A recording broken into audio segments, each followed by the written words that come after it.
ओम सूर्याय नमः। आप सभी का जैमा कंजक चैनल में हार्दिक स्वागत है। आज मैं आपको सुनाने जा रही हूँ भगवान सूर्य की पौराणिक व्रत कथा। उम्मीद करती हूँ कथा का पूरा फल लेने के लिए आप कथा को शुरू से लेकर अंत तक जरूर श्रवण करेंगे, क्योंकि कथा का पूरा फल हमें कथा को संपूर्ण सुनने से ही मिलता है। आधा अधूरा छोड़ने से हम सिर्फ पाप के भागीदार बनते हैं। तो चलिए आज के इस कथा को हम शुरू करते हैं। ओम गण गणपते नमः। व्यास जी कहते हैं, कैलाश के रमणीय शिखर पर भगवान महेश्वर सुख पूर्वक बैठे थे। इसी समय सकंद ने उनके पास जाकर पृथ्वी पर मस्तक टेककर उन्हें प्रणाम किया और कहा, हे नाथ, मैं आपसे रविवार आदि का यथार्थ फल सुनना चाहता हूँ। महादेव जी ने कहा, बेटा, रविवार के दिन मनुष्य व्रत रखकर सूर्य को लाल फूलों से अर्घ्य दे और रात को हविष्यान्न भोजन करे। ऐसा करने से वे कभी स्वर्ग से भ्रष्ट नहीं होता है। रविवार का व्रत परम पवित्र और हितकर है। ये समस्त कामनाओं को पूर्ण करने वाला, पुण्यप्रद, ऐश्वर्यदायक, रोग नाशक और स्वर्ग तथा मोक्ष प्रदान करने वाला है। यदि रविवार के दिन सूर्य की संक्रांति तथा शुक्ल पक्ष की सप्तमी हो तो उस दिन किया हुआ व्रत, पूजा और जप सब अक्षय होता है। शुक्ल पक्ष के रविवार को गृहपति सूर्य की पूजा करनी चाहिए। हाथों में फूल ले लाल कमल पर विराजमान, सुंदर ग्रीवा से सुशोभित, रक्त वस्त्रधारी और लाल रंग के आभूषणों से विभूषित भगवान सूर्य का ध्यान करें और फूलों को सूंघकर ईशान कोण की ओर फेंक दें और सूर्य गायत्री का जप करें। तदंतर गुरु के उपदेश के अनुसार विधि पूर्वक पूजा करें। भक्ति के साथ पुष्प और केले आदि के सुंदर फल अर्पण करके जल चढ़ाना चाहिए। जल के बाद चंदन, चंदन के बाद धूप, धूप के बाद दीप, दीप के पश्चात नैवेद्य तथा उसके बाद जल निवेदन करना चाहिए। तत्पश्चात जप, स्तुति, मुद्रा और नमस्कार करना उचित है। पहली मुद्रा का नाम अंजलि और दूसरी का नाम धेनु है। इस प्रकार जो सूर्य का पूजन करता है वे उन्हीं का सायुज्य प्राप्त करता है। भगवान सूर्य एक होते हुए भी काल भेद से नाना रूप धारण करके प्रत्येक मास में तपते रहते हैं। एक ही सूर्य 12 रूपों में प्रकट होते हैं। मार्गशीर्ष में मित्र, पोष में सनातन विष्णु, माघ में वरुण, फाल्गुन में सूर्य, चैत्र में भानु, वैशाख में तापन, ज्येष्ठ में इंद्र, आषाढ़ में रवि, श्रावण में गभिस्त, भाद्रपद में यम, अश्विन में हिरण्यरेता और कार्तिक में दिवाकर तपते हैं। इस प्रकार 12 महीनों में भगवान सूर्य 12 नामों से पुकारे जाते हैं। इनका रूप अत्यंत विशाल, महान, तेजस्वी और प्रलय कालीन अग्नि के समान देदीप्यमान है। जो इस प्रसंग का नित्य पाठ करता है उसके शरीर में पाप नहीं रहता। उसे रोग, दरिद्रता और अपमान का कष्ट भी कभी नहीं उठाना पड़ता। वे यश, राज्य, सुख तथा अक्षय स्वर्ग प्राप्त करता है। अब मैं सबको प्रसन्नता प्रदान करने वाले सूर्य के उत्तम महामंत्र का वर्णन करूंगा। उसका भाव इस प्रकार है। सहस्त्र भुजाओं, किरणों से सुशोभित भगवान आदित्य को नमस्कार है। हाथ में कमल धारण करने वाले वरुण देव को बारंबार नमस्कार है।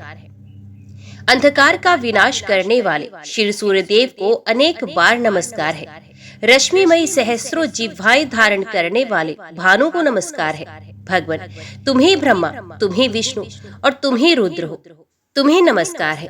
तुम ही संपूर्ण प्राणियों के भीतर अग्नि और वायु रूप से विराजमान हो। तुम्हें बारंबार प्रणाम है। तुम्हारी सर्वत्र गति और सब भूतों में स्थिति है। तुम्हारे बिना किसी भी वस्तु की सत्ता नहीं है। तुम इस चराचर जगत में समस्त देहधारियों के भीतर स्थित हो। इस मंत्र का जप करके मनुष्य अपने संपूर्ण अभिलषित पदार्थों तथा स्वर्ग आदि के भोग को प्राप्त करता है। आदित्य, भास्कर, सूर्य, अर्क, भानु, दिवाकर, स्वर्णरेता, मित्र, पूषा, त्वष्टा, स्वयंभू और तिमिराश, ये सूर्य के 12 नाम बताए गए हैं। जो मनुष्य पवित्र होकर सूर्य के इन 12 नामों का पाठ करता है वे सब पापों और रोगों से मुक्त हो परम गति को प्राप्त होता है। षडानन।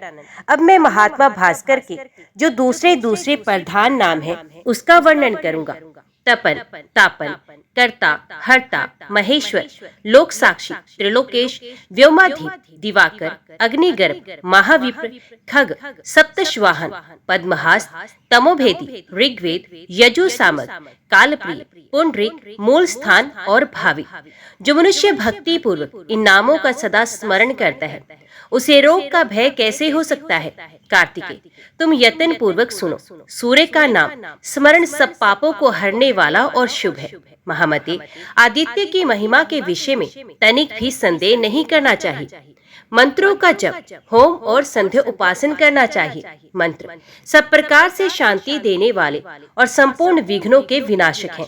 ये सब रोगों का नाश कर डालते हैं। अब महात्मा भास्कर के मूल मंत्र का वर्णन करूंगा, जो संपूर्ण कामनाओं एवं प्रयोजनों को सिद्ध करने वाला है तथा भोग और मोक्ष प्रदान करने वाला है। मंत्र से सदा सब प्रकार की सिद्धि प्राप्त होती है, ये निश्चित बात है। इसके जप से रोग नहीं सताते तथा किसी प्रकार के अनिष्ट का भय नहीं होता। ये मंत्र ना किसी को देना चाहिए, ना किसी से इसकी चर्चा करनी चाहिए, अपितु प्रयत्न पूर्वक इसका निरंतर जप करना चाहिए। जो लोग अभक्त, संतानहीन, पाखंडी और लौकिक व्यवहारों में आसक्त हो, उनसे तो इस मंत्र की कदापि चर्चा नहीं करनी चाहिए। संध्या और होम कर्म में मूल मंत्र का जप करना चाहिए। उसके जप से रोग और क्रूर ग्रहों का प्रभाव नष्ट हो जाता है। वत्स, दूसरे अनेकों शास्त्रों और बहुत तेरे विस्तृत मंत्रों की क्या आवश्यकता है। मूल मंत्र का जप ही सब प्रकार की शांति तथा संपूर्ण मनोरथों की सिद्धि करने वाला है। देवता और ब्राह्मणों की निंदा करने वाले नास्तिक पुरुष को इसका उपदेश नहीं करना चाहिए। जो प्रतिदिन 1, 2 या 3 समय भगवान सूर्य के समीप पाठ करता है, उसे अभिष्ट फल की प्राप्ति होती है। पुत्र की कामना वाले को पुत्र, कन्या चाहने वाले को कन्या, विद्या की अभिलाषा रखने वाले को विद्या और धनार्थी को धन मिलता है। जो शुद्ध आचार विचार से युक्त हो, संयम तथा भक्ति पूर्वक इस प्रसंग का श्रवण करता है, वे सब पापों से मुक्त होकर सूर्यलोक को जाता है। सूर्य देवता के व्रत के दिन तथा अन्यान्य व्रत, अनुष्ठान, यज्ञ, पुण्य स्थान और तीर्थों में जो इसका पाठ करता है, उसे कोटि गुना फल मिलता है। मध्य देश में भद्रेश्वर नाम से एक प्रसिद्ध चक्रवर्ती राजा थे। वे बहुत सी तपस्याओं तथा नाना प्रकार के व्रतों से पवित्र हो गए थे। प्रतिदिन देवता, ब्राह्मण, अतिथि और गुरुजनों का पूजन करते थे। उनका बर्ताव न्याय के अनुकूल होता था। वे स्वभाव के सुशील और शास्त्रों के तात्पर्य तथा विधान के पारगामी विद्वान थे। सदा सद्भाव पूर्वक प्रजाजनों का पालन करते थे। एक समय की बात है, उनके बाएं हाथ में श्वेत कुष्ठ हो गया। वैद्यों ने बहुत कुछ उपचार किया, किंतु उससे कोढ़ का चिन्ह और भी स्पष्ट दिखाई देने लगा। तब राजा ने प्रधान ब्राह्मणों और मंत्रियों को बुलाकर कहा, विप्रगण, मेरे हाथ में एक ऐसा पाप का चिन्ह प्रकट हो गया है, जो लोक में निंदित होने के कारण मेरे लिए दुस्सह हो रहा है। अतः मैं किसी महान पुण्य क्षेत्र में जाकर अपने शरीर का परित्याग करना चाहता हूँ। ब्राह्मण बोले, महाराज, आप धर्मशील और बुद्धिमान हैं। यदि आप अपने राज्य का परित्याग कर देंगे तो ये सारी प्रजा नष्ट हो जाएगी, इसलिए आपको ऐसी बात नहीं कहनी चाहिए। प्रभु, हम लोग इस रोग को दबाने का उपाय जानते हैं। ये है कि आप यत्न पूर्वक महान देवता भगवान सूर्य की आराधना कीजिए। राजा ने पूछा, विप्रवरो, किस उपाय से मैं भगवान भास्कर को संतुष्ट कर सकूंगा। ब्राह्मण बोले, हे राजा, आप अपने राज्य में ही रहकर सूर्य देव की उपासना कीजिए। ऐसा करने से आप भयंकर पाप से मुक्त हो स्वर्ग और मोक्ष दोनों प्राप्त कर सकेंगे। ये सुनकर सम्राट ने उन श्रेष्ठ ब्राह्मणों को प्रणाम किया और सूर्य की उत्तम आराधना आरंभ की। वे प्रतिदिन मंत्र पाठ, नैवेद्य, नाना प्रकार के फल, अर्घ्य, अक्षत, जपा पुष्प, मदार के पत्ते, लाल चंदन, कुमकुम, सिंदूर, कदली पत्र तथा उसके मनोहर फल आदि के द्वारा भगवान सूर्य की पूजा करते थे। राजा गूलर के पात्र में अर्घ्य सजाकर सदा सूर्य देवता को निवेदन किया करते थे। अर्घ्य देते समय वे मंत्री और पुरोहितों के साथ सदा सूर्य के सामने खड़े रहते थे। उनके साथ आचार्य, रानियां, अंतपुर में रहने वाले रक्षक तथा उनकी पत्नियां, दास वर्ग तथा अन्य लोग भी रहा करते थे। वे सब लोग प्रतिदिन साथ ही साथ अर्घ्य देते थे। सूर्य देवता के अंगभूत जितने व्रत थे, उनका भी उन्होंने एकाग्रचित होकर अनुष्ठान किया। क्रमश 1 वर्ष व्यतीत होने पर राजा का रोग दूर हो गया। इस प्रकार उस भयंकर रोग के नष्ट हो जाने पर राजा ने संपूर्ण जगत को अपने वश में करके सबके द्वारा प्रभात काल में सूर्य देवता का पूजन और व्रत कराना आरंभ किया। सब लोग कभी हविष्यान्न खाकर और कभी निराहार रहकर सूर्य देवता का पूजन करते थे। इस प्रकार ब्राह्मण, क्षत्रिय और वैश्य इन 3 वर्गों के द्वारा पूजित होकर भगवान सूर्य बहुत संतुष्ट हुए और कृपा पूर्वक राजा के पास आकर बोले, राजन, तुम्हारे मन में जिस वस्तु की इच्छा हो उसे वरदान के रूप में मांग लो। सेवकों और पूर्ववासियों से तुम सब लोगों का हित करने के लिए मैं उपस्थित हूँ। राजा ने कहा, सबको नेत्र प्रदान करने वाले भगवान, यदि आप मुझे अभिष्ट वरदान देना चाहते हैं तो ऐसी कृपा कीजिए कि हम सब लोग आपके पास रहकर ही सुखी हों। भगवान सूर्य बोले, राजन, तुम्हारे मंत्री, पुरोहित, ब्राह्मण, स्त्रियां तथा अन्य परिवार के लोग सभी शुद्ध होकर कल्प पर्यंत मेरे रमणीय धाम में निवास करें। यूं कहकर संसार को नेत्र प्रदान करने वाले भगवान सूर्य वहीं अंतर्ध्यान हो गए। तदंतर राजा भद्रेश्वर अपने पूर्ववासियों सहित दिव्य लोक में आनंद का अनुभव करने लगे। वहां जो कीड़े मकोड़े आदि थे वे भी अपने पुत्र आदि के साथ प्रसन्नता पूर्वक स्वर्ग को सिधारे। इसी प्रकार राजा, ब्राह्मण, कठोर व्रतों का पालन करने वाले मुनि तथा क्षत्रिय आदि अन्य वर्ण सूर्य देवता के धाम में चले गए। जो मनुष्य पवित्रता पूर्वक इस प्रसंग का पाठ करता है उसके सब पापों का नाश हो जाता है तथा वे रुद्र की भांति इस पृथ्वी पर पूजित होता है। जो मानव संयम पूर्वक इसका पाठ, इसका श्रवण करता है उसे अभिष्ट फल की प्राप्ति होती है। इस अत्यंत गोपनीय रहस्य का भगवान सूर्य ने यमराज को उपदेश दिया था। भूमंडल पर तो व्यास के द्वारा ही इसका प्रचार हुआ है। रविवार व्रत की पौराणिक कथा के अनुसार प्राचीन काल में एक बुढ़िया रहती थी। वे नियमित रूप से रविवार का व्रत करती। रविवार के दिन सूर्योदय से पहले उठकर बुढ़िया स्नान आदि से निर्वृत्त होकर आंगन को गोबर से लीपकर स्वच्छ करती। उसके बाद सूर्य भगवान की पूजा करते हुए रविवार व्रत कथा सुनकर सूर्य भगवान का भोग लगाकर दिन में एक समय भोजन करती। सूर्य भगवान की अनुकंपा से बुढ़िया को किसी प्रकार की चिंता एवं कष्ट नहीं था। धीरे धीरे उसका घर धन धान्य से भर रहा था। उस बुढ़िया को सुखी होते देख उसकी पड़ोसन उससे जलने लगी। बुढ़िया ने कोई गाय नहीं पाल रखी थी, अतः वे अपनी पड़ोसन के आंगन में बंधी हुई गाय का गोबर लाती थी। पड़ोसन ने कुछ सोचकर अपनी गाय को घर के भीतर बांध दिया। रविवार को गोबर न मिलने से बुढ़िया अपना आंगन नहीं लीप सकी। आंगन ना लीप पाने के कारण उस बुढ़िया ने सूर्य भगवान को भोग नहीं लगाया और उस दिन स्वयं भी भोजन नहीं किया। सूर्यास्त होने पर बुढ़िया भूखी प्यासी ही सो गई। प्रातः काल सूर्य देव से पूर्व उस बुढ़िया की आंख खुली तो वे अपने घर के आंगन में सुंदर गाय और बछड़े को देखकर हैरान हो गई। गाय को आंगन में बांधकर उसने जल्दी से उसे चारा लाकर खिलाया।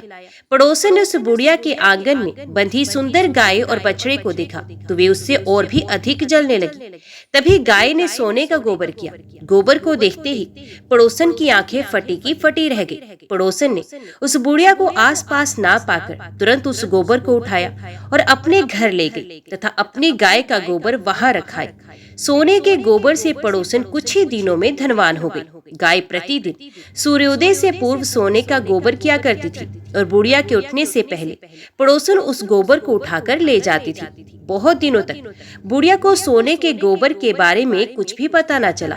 बुढ़िया पहले की तरह हर रविवार को भगवान सूर्यदेव का व्रत करती रही और कथा सुनती रही। लेकिन सूर्य भगवान को जब पड़ोसन की चालाकी का पता चला तो उन्होंने तेज आंधी चला दी। आंधी का प्रकोप देखकर बुढ़िया ने गाय को घर के भीतर बांध दिया। सुबह उठकर बुढ़िया ने सोने का गोबर देखा तो उसे बहुत आश्चर्य हुआ। उस दिन के बाद बुढ़िया गाय को घर के भीतर ही बांधने लगी। सोने के गोबर से बुढ़िया कुछ ही दिन में बहुत धनी हो गई। उस बुढ़िया के धनी होने से पड़ोसन बुरी तरह से जल भुनकर राख हो गई और उसने अपने पति को समझा बुझाकर उसे नगर के राजा के पास भेज दिया। सुंदर गाय को देखकर राजा बहुत खुश हुआ। सुबह जब राजा ने सोने का गोबर देखा तो उसके आश्चर्य का ठिकाना न रहा। उधर सूर्य भगवान को भूखी प्यासी बुढ़िया को इस तरह प्रार्थना करते देख उस पर बहुत करुणा आई। उसी रात भगवान सूर्य ने राजा को स्वप्न में कहा, राजन, बुढ़िया की गाय व बछड़ा तुरंत लौटा दो, नहीं तो तुम पर विपत्तियों का पहाड़ टूट पड़ेगा, तुम्हारा महल नष्ट हो जाएगा। सूर्य भगवान के स्वप्न से बुरी तरह भयभीत राजा ने प्रातः उठते ही गाय और बछड़ा बुढ़िया को लौटा दिया। राजा ने बहुत सा धन देकर बुढ़िया से अपनी गलती के लिए क्षमा मांगी। राजा ने पड़ोसन और उसके पति को उनकी इस दुष्टता के लिए दंड भी दिया।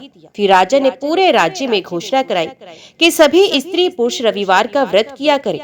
रविवार का व्रत करने से सभी लोगों के घर धन धान्य से भर गए। राज्य में चारों ओर खुशहाली छा गई। स्त्री और पुरुष सुखी जीवन यापन करने लगे तथा सभी लोगों के शारीरिक कष्ट भी दूर हो गए। एक बार बसंत ऋतु में रुद्र अवतार दुर्वासा मुनि तीनों लोकों में विचरते हुए द्वारकापुरी में आए। उन्हें तब से क्षीणकाय देखकर सांब ने उनका परिहास किया। इससे दुर्वासा मुनि ने क्रोध में आकर अपने अपमान के बदले में सांब को शाप दे दिया कि तुम अति शीघ्र कोढ़ी हो जाओ, उपहास बुरा होता है। वही हुआ। सांब शप्त होने पर संतप्त हो उठे। सांब ने अति व्याकुल हो कुष्ठ निवारण के लिए अनेक प्रकार के उपचार किए, परंतु किसी भी उपचार से उनका कुष्ठ नहीं मिटा।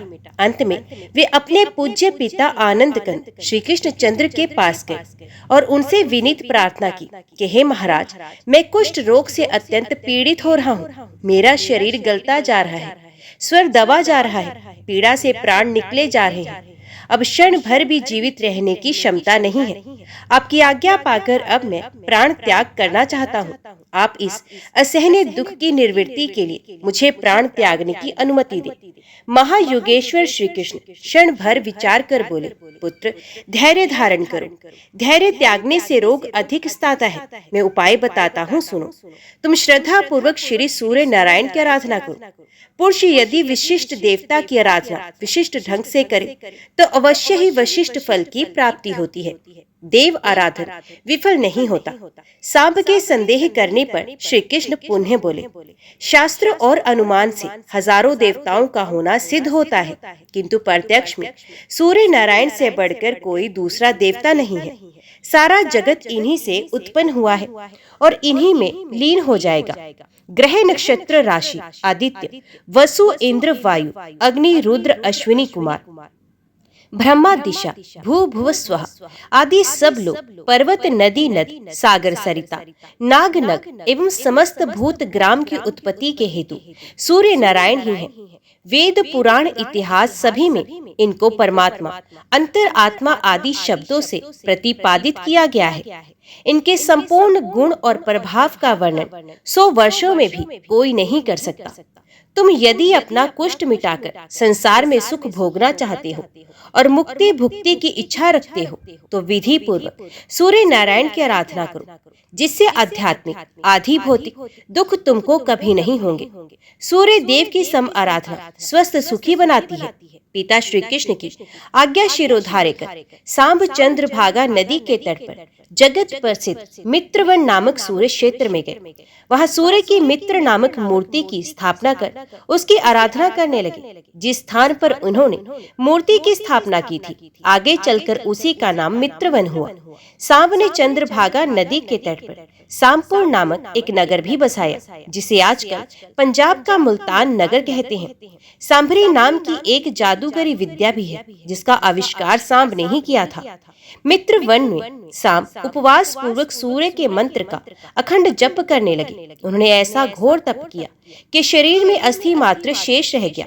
वे प्रतिदिन अत्यंत भक्ति भाव से गदगद होकर प्रथम चरण वाले स्तोत्र से सूर्य नारायण की स्तुति करते थे। इसके अतिरिक्त तप करते समय वे सहस्त्र नाम से भी सूर्य का स्तवन करते थे। इस आराधन से प्रसन्न होकर भगवान सूर्य नारायण ने स्वप्न में दर्शन देकर सांब से कहा, प्रिय सांब, सहस्त्र नाम से हमारी स्तुति करने की आवश्यकता नहीं है। हम अपने अत्यंत गहने और पवित्र 21 नामों का पाठ तुम्हें बताते हैं, जिनके पाठ करने से सहस्त्रनाम के पाठ करने का फल मिलता है। हमारा ये स्तोत्र त्रिलोक्य में प्रसिद्ध है। जो दोनों संध्याओं में इस स्तोत्र का पाठ करते हैं, ये सब पापों से छूट जाते हैं और धन, आरोग्य, संतान आदि वांछित पदार्थ प्राप्त करते हैं। सांब ने इस सत्वराज के पाठ से अभिष्ट फल प्राप्त किया। यदि कोई भी पुरुष श्रद्धा भक्ति पूर्वक इस स्तोत्र का पाठ करे तो वे निश्चय ही सब रोगों से छूट जाए। सांब भगवान सूर्य के आदेश अनुसार 21 नामों का पाठ करने लगे। तत्पश्चात सांब की अटल भक्ति, कठोर तपस्या, श्रद्धा युक्त जप और स्तुति से प्रसन्न होकर सूर्य नारायण ने उन्हें प्रत्यक्ष दर्शन दिए और बोले, वत्स सांब, तुम्हारे तप से हम बहुत प्रसन्न हुए हैं, वर मांगो। देवता प्रसन्न होने पर अभिष्ट सिद्धि देते हैं। अब सांब भक्ति भाव में अत्यंत लीन हो गए थे। उन्होंने केवल यही एक वर मांगा, परमात्मा, आपके श्री चरणों में मेरी दृढ़ भक्ति हो। भगवान सूर्य ने प्रसन्न होकर कहा, ये तो होगा ही, और भी कोई वर मांगो। तब लज्जित से होकर सांब ने दूसरा वर मांगा, भगवान, यदि आपकी ऐसी ही इच्छा है तो मुझे ये वर दीजिए कि मेरे शरीर का ये कलंक निवृत्त हो जाए। कुष्ठ जीवन का सबसे बड़ा पाप फल समझा जाता है। सूर्य नारायण के एवं वस्तु कहते ही सांब का रूप दिव्य और स्वर उत्तम हो गया। इसके अतिरिक्त सूर्य ने और भी वर दिए, जैसे कि ये नगर तुम्हारे नाम से प्रसिद्ध होगा। हम तुमको स्वप्न में दर्शन देते रहेंगे। अब तुम इस चंद्रभागा नदी के तट पर मंदिर बनवाकर उसमें हमारी प्रतिमा स्थापित करो। सांब ने श्री सूर्य के आदेश अनुसार चंद्रभागा नदी के तट पर मित्र वन में एक विशाल मंदिर बनवाकर उसमें विधि पूर्वक सूर्य नारायण की मूर्ति स्थापित कराई। इसके बाद मौसल युद्ध में सांब ने वीर गति प्राप्त की। मृत्यु के पश्चात भगवान भास्कर की कृपा से ये विश्व देवों में प्रविष्ट हो गए। सांब की कथा और भक्ति पद्धति से हजारों लाखों लोगों ने लाभ उठाया है और सूर्य आराधन से स्वास्थ्य और सुख प्राप्त किया है। उपपुराण में सांब की कथा, उपासना और उससे संबंध गातव्य बातें विस्तार से वर्णित है। अन्य पुराणों में भी सांब की कथा और उपासना की चर्चा है। महाराज युधिष्ठिर सत्यवादी, सदाचारी और धर्म के अवतार थे। महान से महान संकट पड़ने पर भी उन्होंने कभी धर्म का त्याग नहीं किया। ऐसा सब कुछ होते हुए भी राजा होने के नाते देवात में दूत क्रीड़ा में सम्मिलित हो गए। जिस समय भगवान श्री कृष्णचंद्र दूरस्थ देश में अपने शत्रुओं के विनाश करने में लगे थे, उस समय महाराज युधिष्ठिर को जुए में अपना राज्य, धन धान्य एवं समस्त संपदा गंवानी पड़ी। अंत में उन्हें 12 वर्षों तक वनवास भी जुए में हार स्वरूप मिला। महाराज युधिष्ठिर अपने 5 भाइयों के साथ वनवास के कठिन दुख को झेलने चल पड़े। साथ में महासती द्रौपदी भी थी। महाराज युधिष्ठिर के साथ उनके अनुयायी ब्राह्मणों का वे दल भी चल पड़ा, जो अपने धर्मात्मा राजा के बिना अपना जीवन व्यर्थ मानता था। उन ब्राह्मणों को समझाते हुए महाराज युधिष्ठिर ने कहा, ब्राह्मणों, जुए में मेरा सर्वस्व हरण हो गया है। हम फल फूल तथा अन्न के आहार पर रहने का निश्चय कर संतप्त हृदय से वन में जा रहे हैं। वन की इस यात्रा में महान कष्ट होगा, अतः आप सब मेरा साथ छोड़कर अपने अपने स्थान को लौट जाएं। ब्राह्मणों ने दृढ़ता के साथ कहा, महाराज, आप हमारे भरण पोषण की चिंता न करें। अपने लिए हम स्वयं ही अन्न आदि की व्यवस्था कर लेंगे। हम सभी ब्राह्मण आपका अभिष्ट चिंतन करेंगे और मार्ग में सुंदर सुंदर कथा प्रसंग से आपके मन को प्रसन्न रखेंगे। साथ ही आपके साथ प्रसन्नता पूर्वक वन विचरण का आनंद भी उठाएंगे। महाराज युधिष्ठिर उन ब्राह्मणों के इस निश्चय और अपनी स्थिति को जानकर चिंतित हो गए।